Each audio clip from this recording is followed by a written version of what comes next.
Halo, balik lagi dengan gue di cerita film. Kali ini gue akan bercerita tentang The Chronicles of Narnia di 2005. Gue ingetin ya, ini adalah spoiler, jadi lebih baik kalian nonton filmnya dulu deh, baru denger cerita gue. Sebelum gue mulai bercerita, mari gue perkenalkan dari para pemerannya. Dari Peter, ada Susan, ada Edmund, dan juga Lucy. Oke, check it out. Cerita bermula di malam hari di atas kota London. Pesawat pengebom terbang masuk dan mulai menjatuhkan bom di atas kota. Di sebuah rumah sederhana di pinggiran kota London, seorang ibu yang putus asa membangunkan keempat anaknya dan berusaha membawa mereka ke bunker. Keesokan harinya, Nyonya Pevensie membawa keempat anaknya, Peter, Susan, Edmund, dan Lucy, ke kereta evakuasi di Paddington. Dia menitipkan kepada Peter untuk menjaga yang lainnya.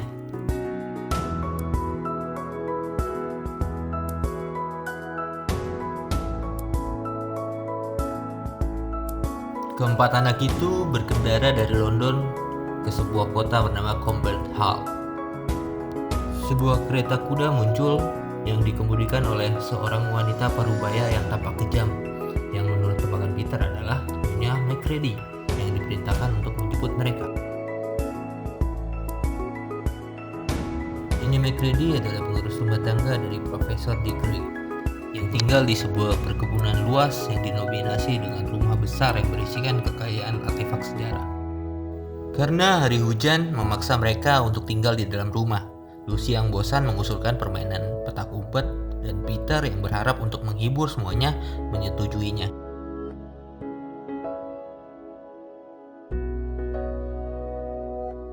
Semua anak bersembunyi di tempatnya masing-masing, tetapi Lucy menemukan tempat persembunyian yang paling aneh. Sebuah ruangan yang tak terpakai, yang di dalamnya hanya terdapat satu lemari kayu yang megah. Lucy memanjat ke dalam dan bersembunyi di antara mantel, tetapi kemudian menemukan bahwa dia dapat terus berjalan semakin dalam sampai dia muncul ke dalam hutan yang tertutup salju. Dengan tidak memikirkan apapun selain hal yang menakjubkan, dia berjalan ke dalam hutan dan menatap heran ke pepohonan. Objek yang paling aneh yang dilihatnya adalah lampu tiang gas yang berfungsi sempurna berdiri jauh dari jalan manapun.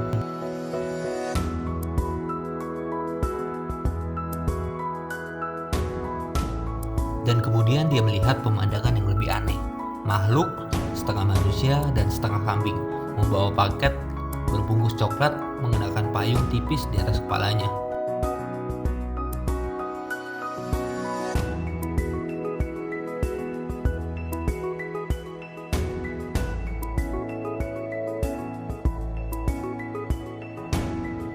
Fawn memperkenalkan dirinya bernama Tamnus dan mereka saling memperkenalkan diri. Tamnus dengan gigih membujuk Lucy untuk bergabung ke rumahnya untuk minum teh dan roti krumnut. Tamnus kemudian mengungkapkan bahwa dunia tempat mereka berada disebut Narnia. Tidak ada Natal dan tidak ada musim lain kecuali musim dingin, setidaknya selama 100 tahun terakhir.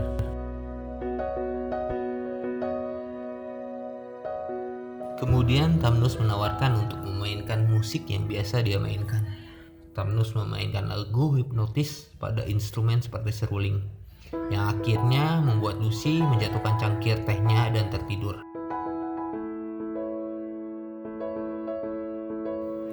Kemudian terdengar suara singa yang marah dan mengaum kepada Tamnus, menghentikan permainannya dan mematikan lilin di rumahnya. Sekarang Tamnus membuat pengakuan yang mengerikan, yaitu tiran yang berkuasa di dunianya yang dia sebut penyihir putih telah memberikan perintah bahwa jika ada salah satu rakyatnya menemukan manusia atau manusia berkeliaran di dalam hutan, mereka harus menyerahkan manusia tersebut kepadanya.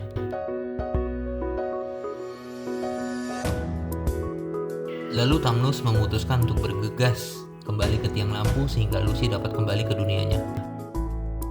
Lucy terjatuh dari lemari, tetapi yang mengejutkan, Peter baru saja menyelesaikan hitungannya dan berkata, "Siap atau tidak, aku datang." Akibatnya Lucy kalah. Lucy mencoba membuat saudara laki-laki dan perempuannya percaya bahwa dia telah pergi selama berjam-jam, terutama ketika Susan menyelidiki lemari pakaian dan tidak menemukan apa-apa selain dinding yang kokoh. Malamnya Lucy mengambil lilinnya dan pergi ke kamar itu lagi. Dan ketika dia membuka pintu lemari, angin meniup lilinnya. Dan Lucy pun pergi ke lemari pakaian dan ke dalam hutan. Tapi di belakangnya adalah Edmund, berpikir untuk menangkap Lucy dan mengolok-oloknya.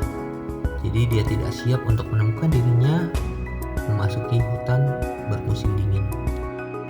Edmund yang awalnya mencari Lucy kemudian dia hampir ditabrak oleh kereta luncur yang ditarik 6 rusa besar. Ia ditangkap oleh kurcaci pemarah bernama Ginarbrick. Edmund pun melihat wanita yang turun dari kereta luncur. Dia adalah wanita yang sangat tinggi dan sangat menakjubkan, tetapi kulit pucat dan berambut pirang. Penyihir putih awalnya menganggap Edmund sebagai penyusup. Tapi ketika dia mengetahui bahwa dia salah satu dari 4 bersaudara, sikapnya langsung berubah. Dia tersenyum, memperdaya, dan menawarinya tempat duduk di kereta luncurnya.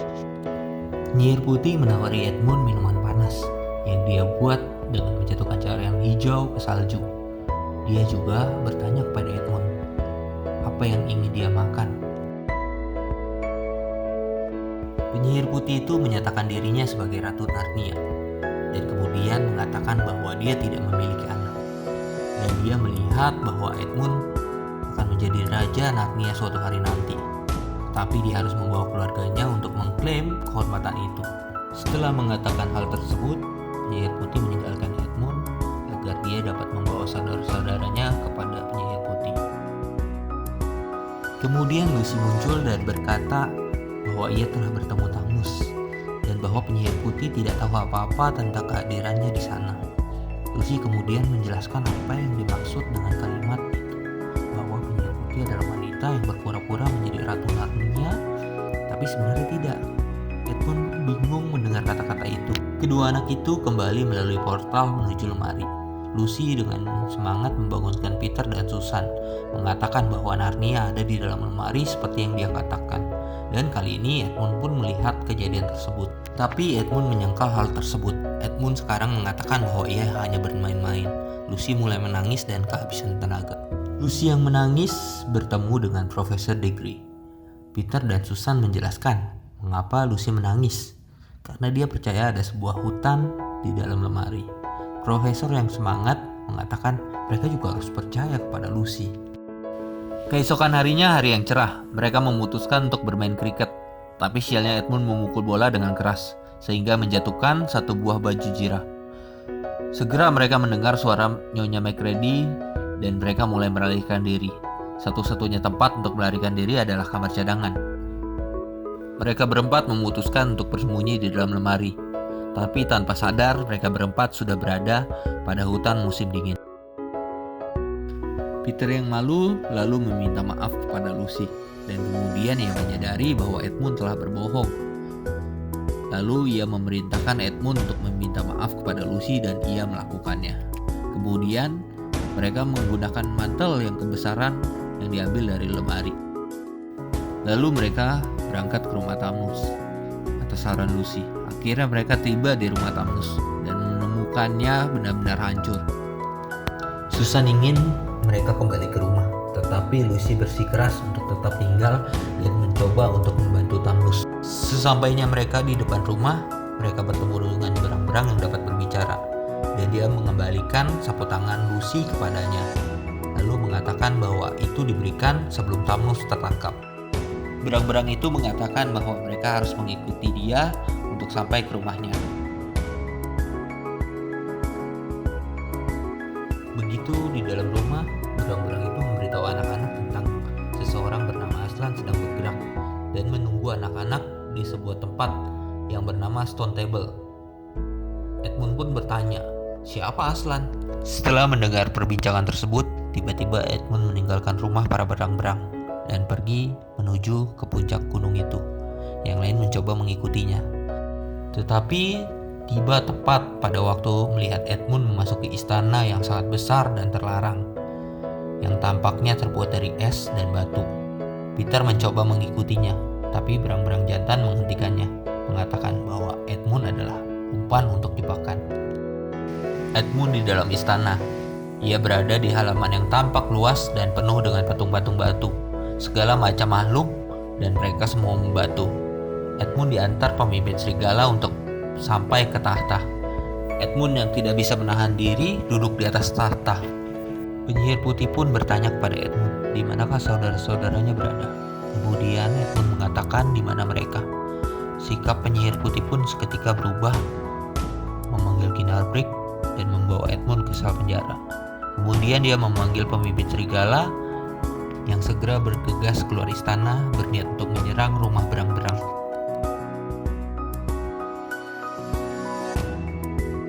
Di rumah berang-berang, mereka buru-buru mengemas beberapa perbekalan. Lalu ketiga anak dan dua berang-berang itu melarikan diri ke dalam terowongan saat Maugrim, pemimpin serigala dan kawanannya menyerbu rumah. Lalu mereka bertemu dengan rubah yang menawarkan persembunyian di atas pohon. Dan dia juga mengatakan petunjuk yang salah kepada pasukan Maugrim bahwa mereka menuju ke utara. Kembali ke istana, Edmund yang dirantai di dinding sel bertemu dengan Tamnus yang menyedihkan.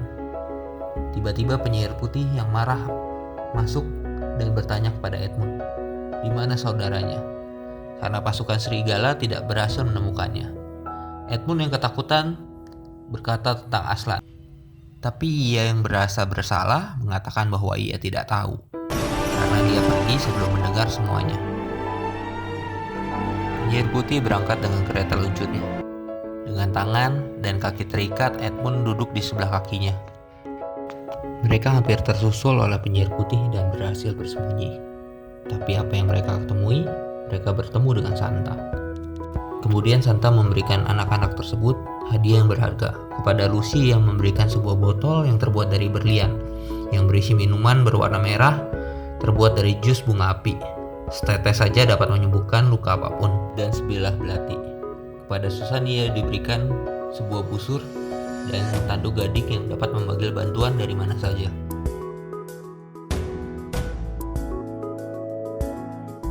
Kepada Peter dia diberikan sebuah perisai dan sebuah pedang yang berisi sebuah pesan rahasia. Mereka menghadapi sungai yang mulai mencair. Di sini mereka pun berhasil dikejar oleh pasukan Maugrim sang pemimpin serigala. Di saat mereka mau memulai pertarungan, dinding dari es mulai mencair. Peter dengan cepat mengambil keputusan dan mengambil pedangnya, lalu menghunuskannya ke tanah dan berteriak untuk mereka berpegangan pada Peter. Itu berhasil menjauhkan mereka dari pertarungan. Di belakang mereka, Janis sang penyihir putih telah tiba dan menemukan air terjun telah mengalir. Maugrim dan kawanannya menyeret rubah yang telah menipu mereka sebelumnya. Edmund yang berharap menyelamatkan nyawa rubah mengungkapkan tentang Stone Table.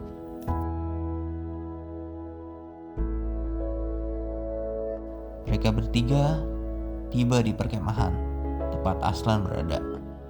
Mereka disambut sebagai pahlawan dan bertemu dengan Aslan. Aslan pun bertanya, di mana saudara mereka yang keempat? Dan berang-berang pun menjawab, dia telah mengkhianati mereka. Peter yang sedang berbicara dengan Aslan mengenai keraguan di hatinya. Susan dan Lucy sedang berada di sungai. Mereka terkejut karena serangan tiba-tiba dari Maugrim. Mendengar tanda dari Susan, Peter pun berlari menyelamatkan mereka, yang berakhir pada pertarungan Peter dengan Maugrim. Susan dan Lucy berteriak, berharap Peter tidak terluka. Namun pada akhirnya Peterlah yang memenangkan pertarungan tersebut. Setelah menang dari pertandingan tersebut, Peter pun mendapat julukan dari Aslan, Knight of Narnia.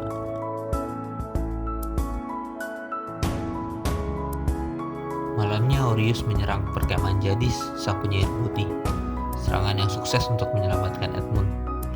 Keesokan paginya, Aslan berbicara dengan Edmund sendirian tentang apa yang dia telah lakukan. Keempat anak itu kemudian mengadakan perundingan yang serius. Peter ingin mengirim ketiga saudaranya kembali ke tiang lampu. Sementara ia tinggal dan memimpin pasukan Aslan untuk berperang. Tapi Lucy dan Edmund berkeras bahwa Narnia bebas membutuhkan 4 orang untuk menang. Jadis, sang penyihir putih datang dan membuat permintaan yang buruk. Edmund yang harus menyerahkan dirinya untuk dieksekusi di Stone Table. Jika tidak, dia mengancam Narnia akan hancur sepenuhnya. Aslan menawarkan untuk berbicara sendiri dengan Jadis. Kemudian Jadis dan Aslan muncul dari tenda komando. Dan Aslan mengumumkan bahwa Jadis telah mencabut klaimnya. Jadis ingin tahu apakah Aslan menepati janjinya. Lalu Aslan mengaum dan Jadis pergi. Malam itu Aslan keluar dari campnya menuju Stone Table. Susan dan Lucy memohon kepada Aslan agar membiarkan mereka menemaninya. Suatu isyarat yang dihargai Aslan. Pada akhirnya Aslan memerintahkan mereka untuk menunggu dan mempercayainya. Saat Aslan masuk ke upacara barbar dan tunduk untuk diikat, dicukur, dan akhirnya dieksekusi dengan satu pukulan pisau batu yang dipegang oleh Jadis. Jadis memberitakan kepada jenderal sendiri, seorang mentor bernama Othmin, untuk bersiap menghadapi pertempuran.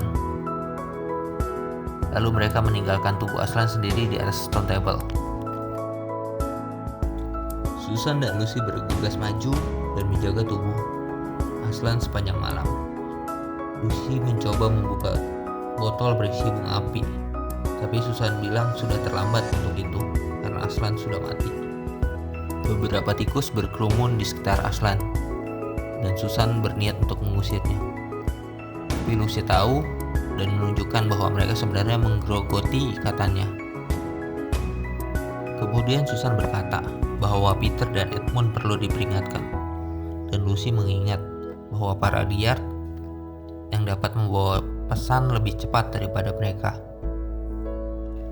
Maka seorang liar membangunkan Peter dan Edmund kembali ke camp utama untuk menasihati mereka tentang kematian Aslan. Sekarang Edmund berpaling kepada Peter dan berkata, Peter harus memimpin mereka. Tapi Peter takut tidak bisa melakukan ini. Tetapi Edmund mengingatkan bahwa Aslan percaya kepadanya. Dan begitupun Edmund sekarang. Orius seolah menggarisbawahi maksudnya dan bertanya, apa perintah Peter selanjutnya? Keesokan harinya pertempuran Beruna yang pertama dimulai. Peter mengerahkan kavaleri terdiri dari Centaur dan Macan Tutur di dasar tebing dan memerintahkan Edmund untuk memimpin pasukan yang lainnya, bersenjatakan busur dan anak panah di puncak tebing. Salah satu Griffin menyampaikan kabar bahwa pasukan musuh akan datang dalam jumlah dan senjata yang jauh lebih besar daripada miliknya. Orius percaya diri dan mengamati bahwa angka tidak cukup untuk menang. Pertempuran dimulai ketika Othmin memimpin setengah dari pasukan Jadis ke area terbuka, maju dalam garis horizontal penuh.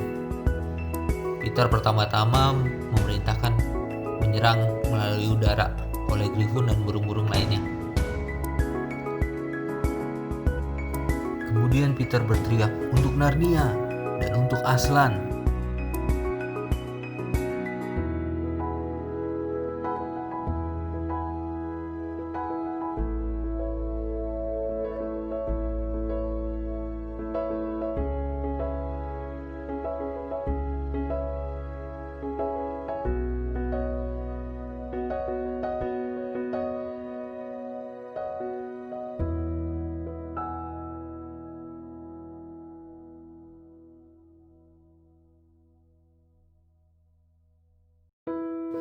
Di Stone Table, gadis-gadis bersiap untuk pergi.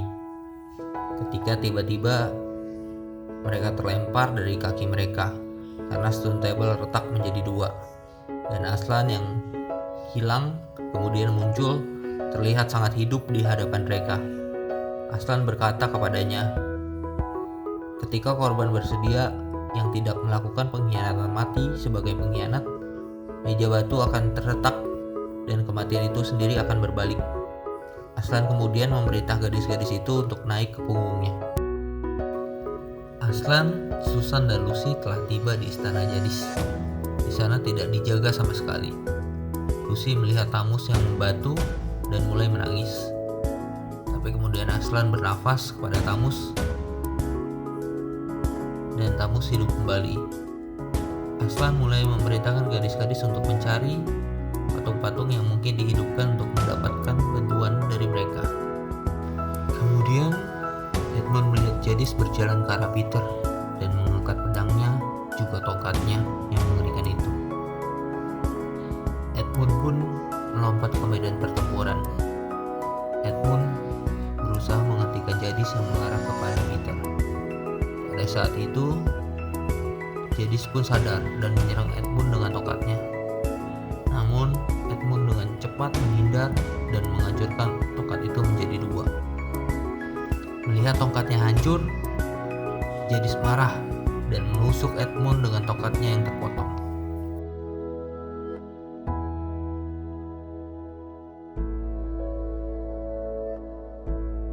Peter pun membabi buta ketika melihat adiknya tertusuk dan berusaha menyerang Jadis mati-matian. Di tengah pertarungan antara Jadis dan Peter, Aslan membawa banyak bala bantuan, dan seketika peperangan seakan berbalik. Saat melihat hal tersebut, Jadis pun berkonsentrasi pada Peter dan menjatuhkannya dan menjepitkan pedang pada lengannya dan segera akan membunuh Peter. Namun Aslan dengan cepat menerkam Jadis. Setelah itu terjadi, Aslan berkata, "Sudah selesai."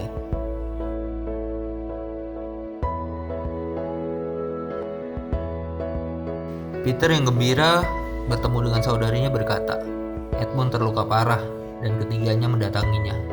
Lalu Lucy memberikan jus bunga api dan Edmund pun sadar. Setelah semuanya selesai, mereka semua dinobatkan sebagai raja dan ratu Narnia, dan Aslan pun meninggalkan mereka. Bertahun-tahun kemudian, keempat raja dan ratu telah tumbuh dewasa, berada di Westernwood mengejar rusa putih legendaris. Ketika mereka menemukan sebuah perangkat yang aneh, yaitu lampu jalan yang bersinar terang di atas tanah. Seakan membawa ingatan kepada Lucy, mereka memasuki ke suatu tempat, ruangan yang tertutup, tapi bukan lagi pohon, tetapi mantel di kedua sisi. Saat mereka sadar, mereka keluar dari lemari. Profesor bertanya, "Dari mana mereka?" Salah satu dari mereka menjawab, "Kau takkan percaya," kata profesor. "Coba ceritakan." Dan film pun selesai.